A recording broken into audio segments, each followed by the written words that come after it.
Hola, buenas a todos. Buenas a todos como es habitual. Bueno, vamos a empezar una serie, bueno, sobre los 10 mandamientos. Queremos empezar una serie, los 10 mandamientos, y tocar temas de actualidad en todo lo que refiere a lo espiritual, a las cosas del Señor que siempre ponemos en el canal.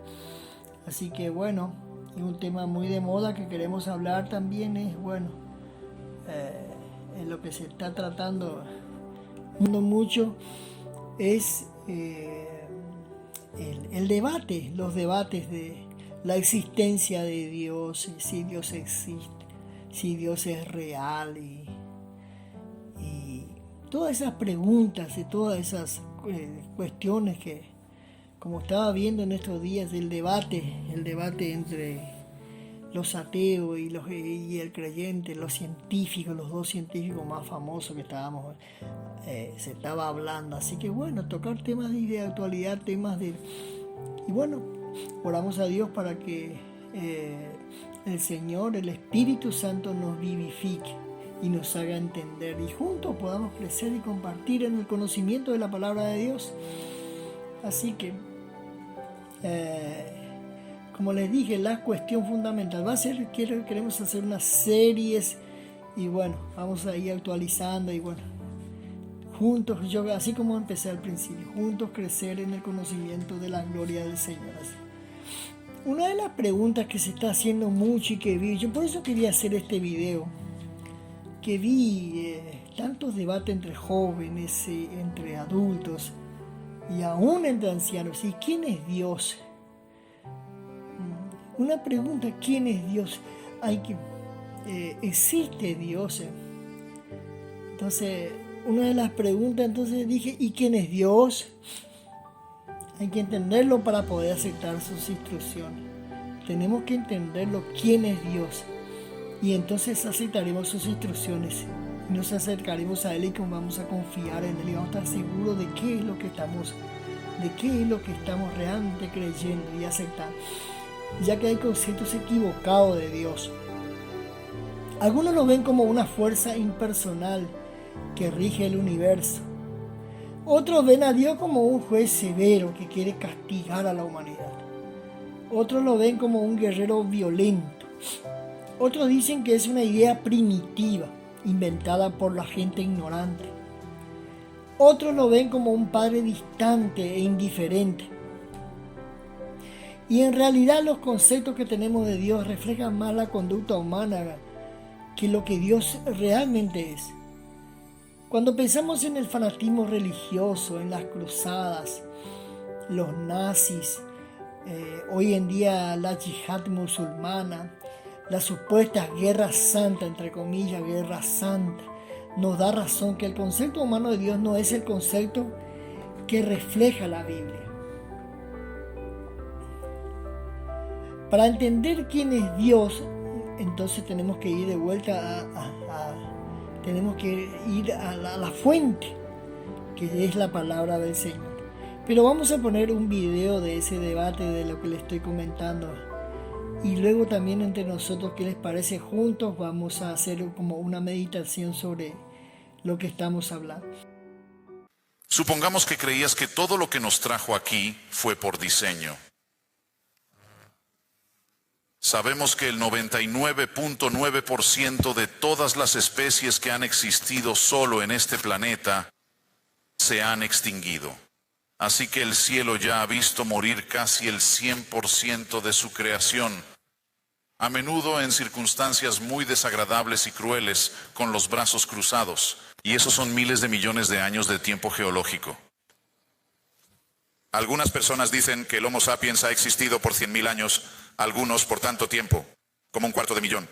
Nadie dice menos de 100.000. Francis Collins, el gran creyente cristiano que hizo el proyecto Genoma Humano, dice ciertamente 100.000. Tomaré 100. Richard Dawkins piensa que es más. Tomaré 100. ¿Qué significa si estamos supervisados divinamente?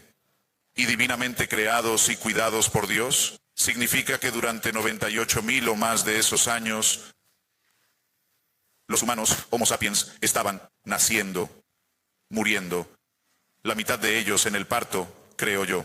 La esperanza de vida tal vez de 20 años, tal vez de 30. La gente muriendo esencialmente por sus dientes de enfermedades horribles, viviendo en miedo permanente. ¿De dónde vienen los terremotos? ¿De dónde vienen los rayos y relámpagos? ¿Por qué es todo esto? ¿Qué son estas enfermedades que nos golpean? No sabemos sobre microbios, no tenemos idea. Eso es sin mencionar nada sobre las peleas con tribus vecinas, por mujeres, por tierras, por carne, por subsistencia, la tortura, la violencia, la crueldad que sigue ocurriendo. No necesito subrayar todo, espero. Puedes imaginarlo tú mismo. Los primeros 98.000 años, el cielo observa esto con perfecta indiferencia. Y hace unos 2 o 3.000 años decide, correcto, tenemos que intervenir ahora. Tenemos que hacer algo. Bueno, ¿cuál sería la mejor manera de intervenir para redimir este panorama sombrío? ¿Qué tal tener a alguien torturado hasta la muerte en una parte oscura del Medio Oriente? Eso debería curarlo.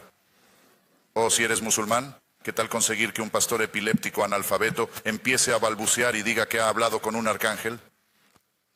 ¿O qué tal inventar la figura de Moisés en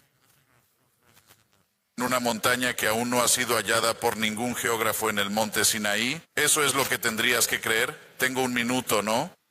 Eso es lo que tendrías que creer.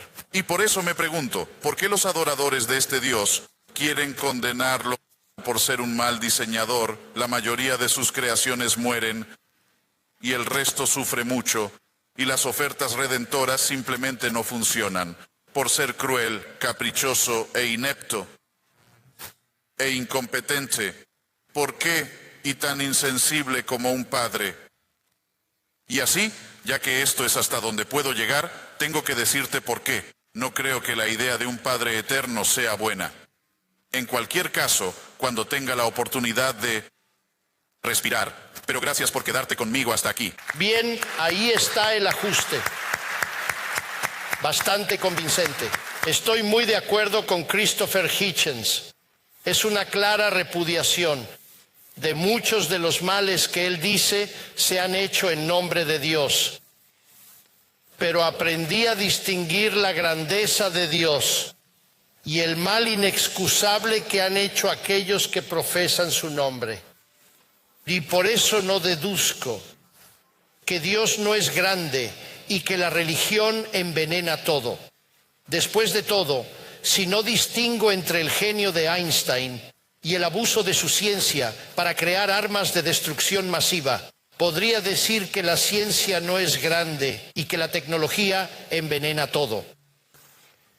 ¿Qué es más? Al mirar atrás a los males de los regímenes ateos del siglo XX, podría también sentirme tentado, señoras y señores, a decir que el ateísmo no es grande. Ha envenenado todo aquí. Tal como es, sostengo que la ciencia muestra algo de la grandeza de Dios. El físico James Clerk Maxwell, quien descubrió la teoría electromagnética, escribió sobre la puerta de su laboratorio en Cambridge las palabras: grandes son las obras del Señor estudiadas por todos los que se deleitan en ellas. Sin embargo, Hitchens dice, gracias al telescopio y al microscopio, la religión ya no ofrece una explicación de nada. Me resulta imposible. Me resulta imposible como científico tomar en serio tal declaración, como si usar un microscopio y una pintura de Rembrandt pudiera refutar la existencia del propio Rembrandt. La idea de que Dios y la ciencia son explicaciones mutuamente excluyentes del universo es tan errónea como decir que la combustión interna y Henry Ford son explicaciones mutuamente excluyentes del automóvil. Son explicaciones que se complementan mutuamente. Una explica cómo funciona, mientras que la otra explica por qué existe. Pensar que a medida que aumenta el alcance de nuestros instrumentos, la grandeza de Dios, el Creador, disminuye, es cometer el error de confundir el mecanismo con la agencia. Cuando Newton descubrió la ley de la gravedad, no dijo, ahora sé cómo funciona el universo, no necesito a Dios. No, su asombro por cómo se hizo aumentó su admiración por el Creador que lo hizo de esa manera. Bueno, como estábamos viendo el debate entre el ateo y creyente, entre dos científicos muy conocidos, mundialmente conocidos. Así que donde se habla de la existencia de Dios y si necesitamos a Dios. Es la pregunta que nos hacemos, que se están haciendo hoy en día, como que ahora crece eso, crece hacia el lado de si necesitamos a Dios realmente y si Dios realmente responde y si existe realmente. Así que bueno, ese es el tema. Yo quiero compartir mi experiencia. Creo que eso va a servir a muchos, de compartir la experiencia. A veces nos ponen videos que nos hacen dudar o pasamos circunstancias difíciles, entonces dudamos.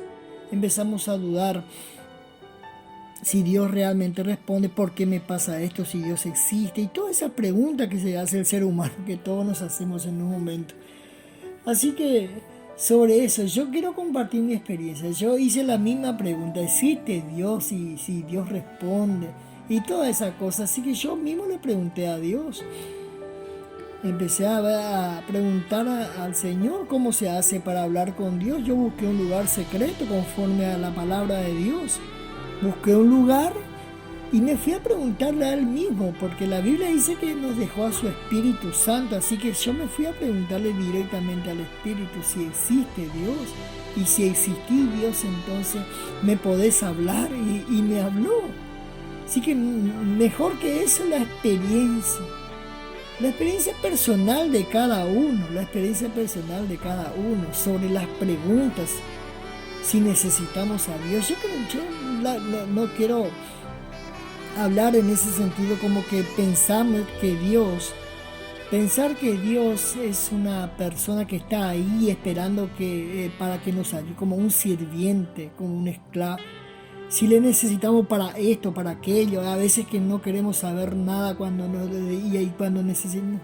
Yo, la verdad, no lo veo así, claro, pero uno tiene que tener una relación de Dios para tener ese respeto y esa admiración y esa reverencia hacia Dios. Sí. La Biblia dice claramente que algunos quieren tenerlo en cuenta, básicamente es eso. Algunos lo tienen en cuenta a Dios y hay otros que no lo tienen en cuenta. No es si necesitas o no necesitas. Porque Dios no es eso, no está para eso. Sino para aquellos que lo tienen en cuenta. Para aquellos que lo tienen en cuenta. Como dice su palabra.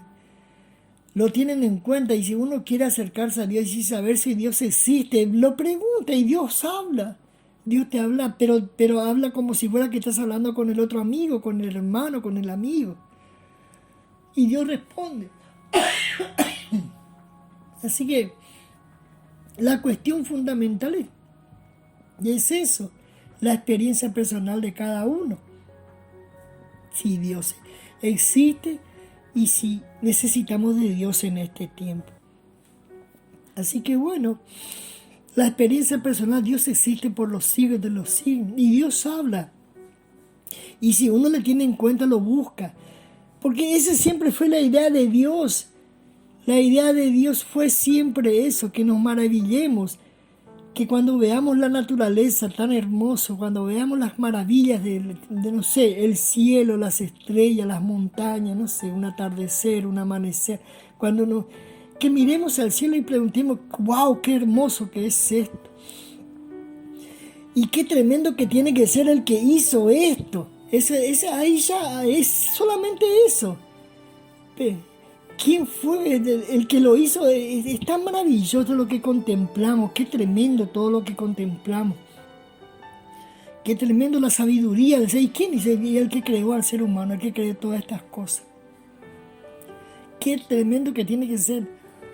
Como veníamos diciendo, entonces, sobre esta pregunta de moda, diríamos, ¿verdad? Sobre esta pregunta de moda, entonces se antepone entonces como yo dije, la experiencia personal de tener a Cristo, de recibir a Cristo, que nunca más hace dudar de la presencia de Dios. La Biblia dice, como en Romanos capítulo 1, verso 28, como ellos no quisieron tener en cuenta a Dios, Dios los entregó a una mente depravada para hacer cosas que no deben, atestado de toda injusticia, fornicación. Y luego sigue Romanos capítulo 1, verso 28, podés seguir todos los versículos. Y hablan de la gente que no tiene en cuenta a Dios. Así que la cuestión principal no es si necesitas a Dios. Si necesitas a Dios, si quieres saber si Dios es real, si Dios existe, que no es la cuestión principal. La cuestión principal para mí es si lo tienes en cuenta a Dios. Que nadie puede explicarte más bien la presencia de Dios viendo toda la maravilla. Toda la maravilla. El primer libro de Dios es la creación. Luego está la palabra, su mandamiento. Pero el primero es su creación, como siempre digo. Así que la palabra de Dios dice, como ellos no quisieron tener en cuenta a Dios. Sí que está hablando de los romanos pero también ahora en este tiempo es lo mismo. No quieren tener, no existe, no necesito a Dios. Dios no existe. No puede ser un Dios tan castigador, un Dios tan cruel. Y todas esas cuestiones que siempre uno habla sin saber, sin sabiduría. Que es normal, yo lo tomo como normal. Porque la Biblia también dice que algunos no lo van a entender. Algunos no lo van a entender. Yo quiero leerte ahora lo que dice el Señor Jesucristo en Juan capítulo 14, lo que nos dejó para que entendamos también que va a haber gente que siempre va a cuestionar y que nunca va a tener ese conocimiento porque la Biblia misma lo dice. En Juan capítulo 14, verso 15, si me amáis, guardad mis mandamientos, y yo rogaré al Padre y os dará otro consolador, para que esté con vosotros para siempre. El Espíritu de verdad a la cual el mundo no puede recibir. ¿Lo ven? Quiero resaltar esta parte. El Espíritu de verdad al cual el mundo no puede recibir. Porque no le ve ni le conoce. Pero nosotros le conocéis porque mora con vosotros y estará en vosotros. Dice, el mundo no lo puede recibir. Si me aman, dice, guardarán mi mandamiento. El que le busca, el que lo reverencia, lo honra. El que lo necesita, sí, necesita de él. Necesita. Y en cada circunstancia lo tiene en cuenta. Lo agradece, es agradecido. Entonces, yo quiero cerrar con esto. La cuestión fundamental. Que nadie puede sacar de tu corazón y de tu corazón. La presencia. Es el Espíritu Santo mismo que mora en vosotros. Esa relación con el Espíritu Santo. Que nunca jamás te va a hacer dudar de la presencia de Dios. Bajo ninguna circunstancia. Sabes quién es Dios. Lo admiras y lo reverencias y le das las gracias. Eso es lo que realmente nunca jamás va a cambiar nuestra teología, ni nuestro conocimiento, ni nos va a poner en duda la existencia de nuestro maravilloso Creador. Bueno, cerramos con esto. Dios bendiga cada vida. Dios bendiga cada familia. Y también, como dije, vamos a ir siguiendo y poniendo todo lo que sea para crecer juntos en el conocimiento de Dios. Muchas gracias y Dios bendiga a todos.